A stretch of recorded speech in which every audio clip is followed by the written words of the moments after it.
Today, I'll walk you through how to set up Notion for school, even if you're a total beginner or just need a quick refresher.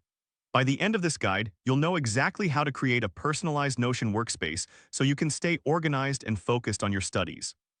Let's get started. First, open your Notion page. If you're not familiar with Notion, it's a versatile tool that can help you manage your notes, tasks, and projects all in one place, and it's perfect for students. Once you're on your Notion dashboard, look for the option to add a new page. This is typically found in the sidebar. Click on Add a Page. This is where your journey begins. Next, you'll want to explore the templates available in Notion. Click on the Templates option.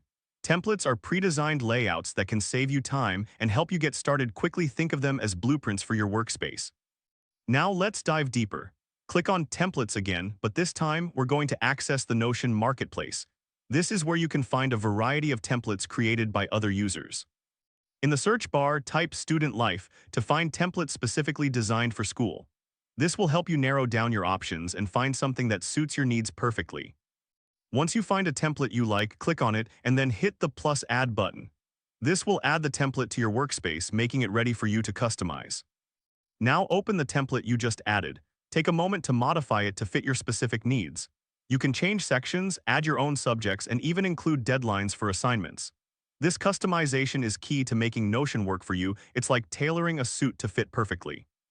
Remember, don't worry if your dashboard looks slightly different from what I'm showing.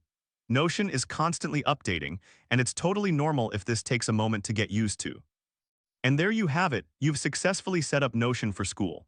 With your personalized workspace, you can now keep track of your assignments, notes, and projects all in one place.